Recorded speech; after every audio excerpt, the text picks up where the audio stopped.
یعنی واقعا میتونستید بدون مقدمه بدونی که شیر رو قبلا ترسونده باشید یا اینا باش دست و پنج میرفتن در کشور اروپایی از باغاشون خودشون شیر میوردن، نبود که شیر همراهم بگردونیم. الان من خب پسرم تهران هست، تو نمایش میده خیابون خاوران، الان خب یه 2 ماه هست برنامه داره.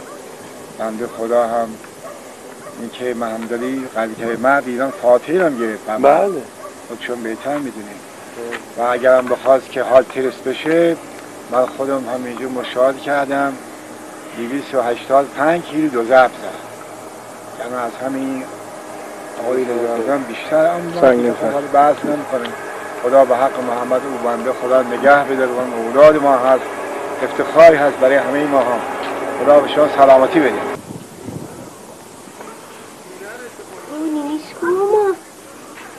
چی؟ نمیشکو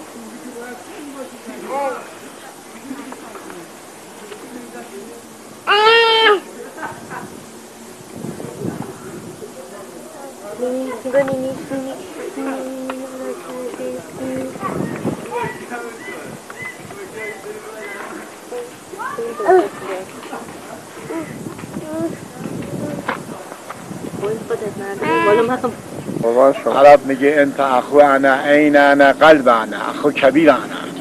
اندیا میگن طبیعت کسی اچک کچنه چی که هاتون الحمدلله شما بسیار خوبی. یعنی کتی یعنی چقدر شما استاد آقاتون بزرگوار هست.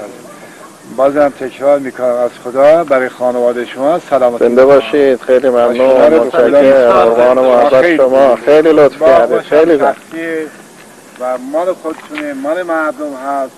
خودمون سرباز امام زمان. زنده باشید، قربان شما. خیلی لطف کردید. خیلی ممنون.